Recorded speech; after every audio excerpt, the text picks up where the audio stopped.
When the Arc the Lad collection released in the West, it came bundled with 6 CDs. 4 for the games, a making-of disc where Working Designs employees laughed in our faces for buying their translations, and the last was a spin-off of Arc 2 titled Arc Arena Monster Tournament. In this title, you'd import the monsters you'd captured in the base game and battle them against AI-controlled enemies in monster tournaments, or plug in an extra memory card and battle the mates you definitely have. Victories rewarded the player with items they could take back to the base game if they wanted to get as much out of Arc 2 as possible. It's an ambitious idea and exists as an extension of a background mechanic in the base game, but it's bland. You start by picking a dude and wandering around a small town, speaking to characters from the game who serve as vendors, and then watching as monsters battle each other. They can be controlled automatically or manually, but I don't know why you do either of these because it's just kinda shit. Arc Studio did want to hold tournaments around the world, but as far as I know, this never happened, likely because Arc didn't quite take off releasing so late in the PlayStation's lifespan, and these games are far from balanced. Or fun. Arc Monster Tournament was a sensation, and 2 national championships were organized. This was a big success, and the Pokemon people did the same thing. If the same kind of thing becomes popular in America, we would be very happy. If we could let the champion American monster fight against the champion Japanese monster, it might yield an interesting result. I don't know if this is possible or not, but I think it would be very interesting. By the time I realized what Monster Tournament was, I'd already beaten the base game, but even had I known, I still wouldn't have played it. It compounds the worst parts of Arc, which were repetitive, mindless battles, adds extra steps, and slaps them on a self-contained disc. Again, sick idea, but unless you thought Arc 2 was the best shit ever, there's not a lot of point in playing it. Aaku Raddo, Kijin Fukkatsu is a WonderSwan sequel of sorts to the first 3 titles. I could only find scattered bits of information, so I'll do my best to detail it accurately, but being mostly in Japanese, I will definitely get some things wrong. Before the game begins, we're shown a bunch of humans getting absolutely mangled by a scary demon machine, and a Kukuru lookalike is sent back in time by her dying parents to find capable, living Saiyans to prevent the genocide of the future. She's sent back to 3 years after the end of Arc 3, and is discovered by Elk, who's the main character of this title, and they've done a shit job cleaning up because it looks almost identical. It features our boy Alec and a few other lads from the second and third titles, but oddly, the only character who shows up from the original is Choco. And Arc and Kukuru's ghosts again right at the end of the game, you know, as is tradition. It's basically a scaled down Arc 3. It features the same maps and areas, the story's just 3 bad dudes and then a bigger bad dude, and it's all propped up by shitty nothing quests, so yeah, pretty much just Arc 3. Once the heroes finally track down the big bad machine in their own timeline, it still gets unleashed, and they kill it. Then Arc and Kukuru time warp them to the future, and they kill it again, but it's bigger and uglier this time around. The final shot is of not Kukuru staring out at the sea with her parents approaching from behind for a sneak attack. It does go back to the modest visual style of the first 2 games though, which actually fits quite well for a handheld title and is incredibly charming. Arc as a series would sit better on handhelds because of the bullshit amount of time it takes to do anything. The combat is more or less what you'd find in the former games, but the roster's down to 3 this time, and you can only select your third as Elk and not Kukuru are mandatory. The only major differences are that the floor flashes as you move, which is horrible, and it features a spell wheel instead of a list, which is a nice visual change, though functionally no different. When characters hit a certain threshold, they go into an overdrive-like state where they're given a timer, and as long as it remains active, they can move and attack in real time. The movement area is still confined to their maximum movement range, but if anything is within those squares, it's subject to a volley of damage. This includes physical attacks, items, and spells, and made plenty of longer battles end significantly quicker. It doesn't occur too frequently, but it's a refreshing pace breaker in an otherwise slow, predictable title. Combat has some pretty sporadic difficulty spikes, but reviving characters restores them to full HP and MP, which is infinitely exploitable as you can juggle revive spells for immortality. The equipment variance is also quite large for such a small game, and it keeps a nice pace of gear fiddling. There's no crafting system though, and honestly that's probably for the best. Kijin Fukkatsu is a neat small package with some interesting ideas, but it does everything I disliked about Arcs 2 and 3. I just wanted to mention that the game exists and that there's nothing really special about it. If I could give it 1 point of praise, it's that I didn't expect to beat it, so at the very least it kept my attention for about 30 hours. I'm gonna be upfront, I'm not a huge fan of anime. Most of the shit I've seen seems like it was intentionally stretched to fit runtime, which leaves a lot of long panning shots where nothing really happens. If I'm going to be staring at single frames, I might as well be reading manga, and I'm not a nonce, so I'm far from the ideal guy to be reviewing anime, but I'll do my best to make this part watchable. Unfortunately for Arc, it's not. The story is a mangled version of the events from Arc 2, which sucks as they were already pretty mangled. This was a prime opportunity to fine-tune the rougher elements of the video game story, but they took it in a bad direction. A large point of praise I had for the second game was that it had plenty of opportunities to delve into boring JRPG drama, but for the most part downplays those potentially heavy-hitting moments.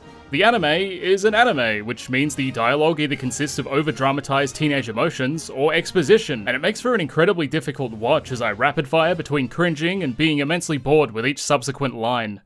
As the second game was effectively piggybacking on the first narrative, the fact that the anime starts with the second means that it has a lot of gaps to fill, so a certain level of exposition is required. I've never seen a Japanese cartoon with natural sounding dialogue, but Arc genuinely takes it to the next level. I felt like I was at a fucking law lecture whenever I tuned back in.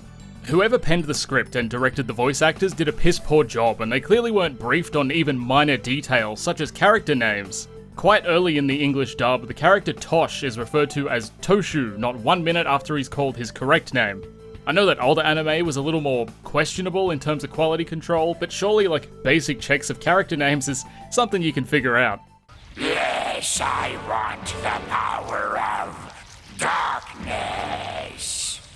Strength. The shitty voiceover was a reprieve from the state of the series anyway, as a major chunk is bloat, and I reckon they wrote about 6 decent episodes and then had to find the content for the other 18, which is why nothing fucking happens.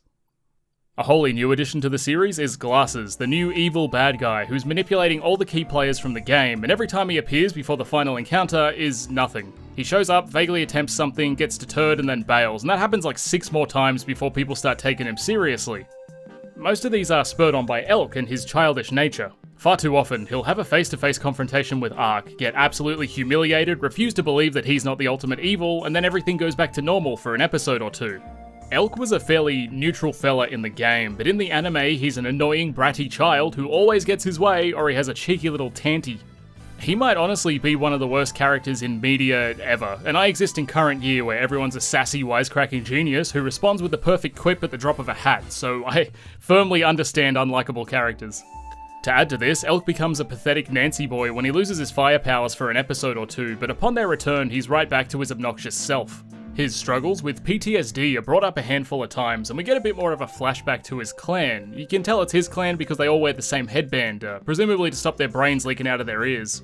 Elk's father's last words are exposition, and the PTSD itself is also expository until, much like the game, it's completely forgotten about. When you cut the fat, like Lieza going shopping for new dresses or the 2 tough boys play fighting, you're not left with much, but it didn't have to be this way. There were so many individual elements to the original narrative, there's days of content there. There was the the Chimera, the Job Hunting Guild, the ancient civilizations who made Deekbeck, how the Chimera invasion's affecting the less developed populations of the world. But instead of building on any of that, everything was character-centric.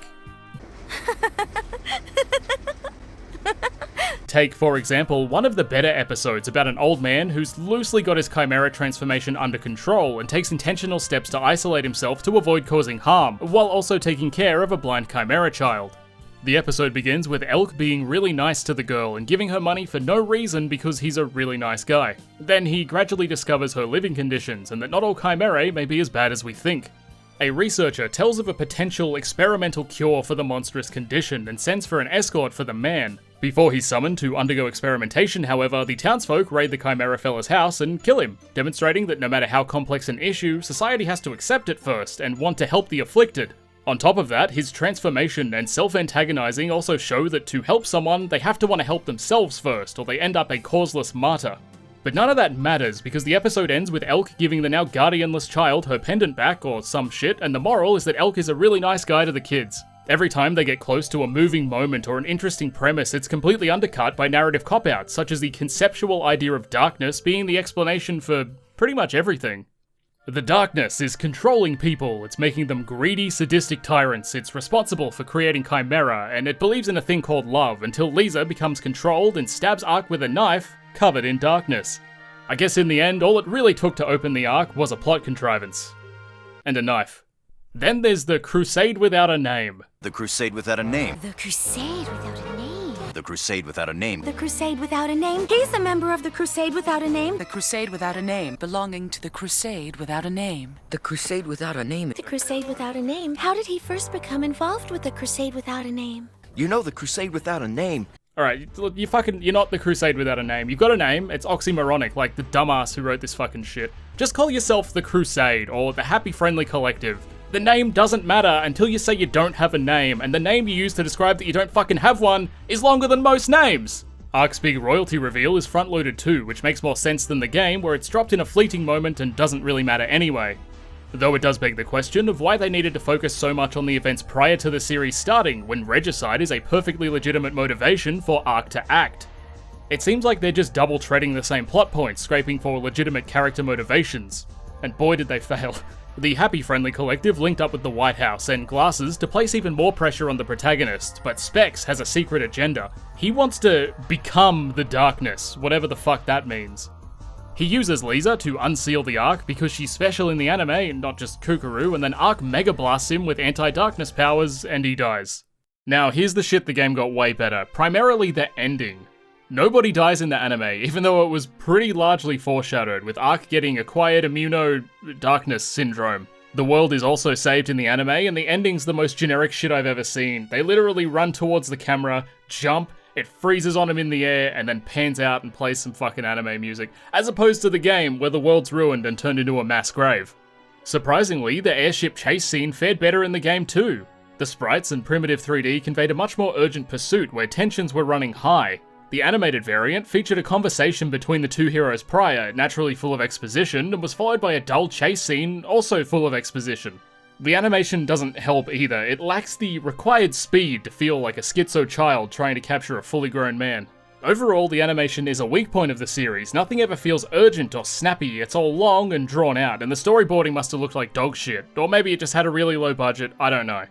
About a third of the way through, even base illustrations go so far off model you'd need a lighthouse to guide them back. I swear, every time Lieza's shown on screen, her eyes are slightly farther apart. By the end of the series, I could have pinned a decent script to her forehead and she'd be none the wiser. The anime also replicates a few of the tower runs from the game, where Elk invades the oil rig that's actually a demon-making facility but fails to make it back before the place goes up. His teammates leave without him and are reading his last rites, ashes to ashes and all that, but Elk's totally fine, and then the Silver Noah shows up and explodes the oil rig far more efficiently than the manned explosion. Which naturally begs the question, if you can destroy it that goodly from the outside, what was the point of going in there to explode it? Am I missing something? There's so many fake-out deaths like this too, like Elk's fine after his supposed demise, but then it happens again when Poco, Gorgon, and Iga get nuked and presumably die, but they just show up in the next episode, because apparently killing characters who fucking deserve it is played out. If I keep harping on about dumb shit, we'll be here all day. I'm gonna end on a high note and focus on the few things I actually enjoyed about this horrible series. Lieza's body language early on is shown to be afraid and hesitant of Elk, and so many scenes leading to Lieza being jump scared by an otherwise unassuming babby boy. There's a solid case for a bit of trauma after her initial kidnap attempt, furthered by Elk's edgy brooding, but I was just desperate for anything that wasn't exposition. Along the same vein, the White House flashbacks focus on a doctor who experimented on children, and it's heavily implied he did some fucked up shit. The way the children are visibly distressed and grasping at anything for dear life was pretty powerful, honestly one of the better child torture scenes I've jerked off to. The high point of the series is a scene between Elk and his former girlfriend, who he left behind during his escape from White House as a kid. He walks into a room, sees that she's got her titties out, performs a Chadley vomit, and has a bit of a meltdown. She's been turned into a broodmother of sorts for the Chimera, and is used as a demon birther, as you can probably tell from the uterine symbolism. The two share some innocent pleasantries in which she admits to being sleepy and that during her slumber she has nightmares and doesn't want to rest. These ostensibly unimportant dialogues implies there's more negative side effects to being a chimera than just being a genetic freak, and imply that her life has been torturous even in a few moments of rest. Not to mention, despite the passage of time, the language used is that of a subdued, abused child, which adds a certain weight to the scene which is tough to convey with words alone. Elk frees her from her moist confines and attempts to provide some sort of comfort with childish promises. She's clearly dying, so they share a huggy-wug while talking about the sandcastles they'll build with her newfound freedom. A forced, bitter smile is shared, and Elk understands what he's got to do. He places both hands on her face, and without another word, moves them down to her neck, slowly strangling the life out of his childhood friend. She thanks him as her body goes limp, and the facility explodes. Cue credits and a new somber ending theme for the second half of the series. It might seem a bit generic or dramatic, but in an anime where all they do is expose, the fact that Elk shut the fuck up for 10 seconds made this scene so engaging and allowed for the tragedy of the situation to speak for itself. I was in complete shock and awe that a horrid piece of shit was capable of making me not feel, but it's something close to feel. When I saw this scene, I honestly cried so hard. I ran around the room, fist pumping the air and screaming slurs at people outside my window. Luckily they were white and I narrowly avoided jail. I helicoptered my dick so hard that I swear I flew only for a moment. But that moment was truly majestic. The ending song was an absolute banger too. It's called Happy Tomorrow by Nina, which is a Japanese supergroup of sorts and features Kate Pearson from the B-52s, who, if you don't know, is my dream wife. You know how she looks in that Candy video with Iggy Pop? Just like, damn, girl, she was in her early 40s in that video. Doesn't look a day over 38. Can I even talk about music on YouTube, or do they strike you for that? And so yeah, the Arc anime is shit. To the best of my knowledge, that's all the spin-offs, and they're all about as unappealing as the main series. It's a shame Arc never had its own Frasier, or its own Cheers. I'm just happy it never got milked for a mobile game like its contemporaries. What's that?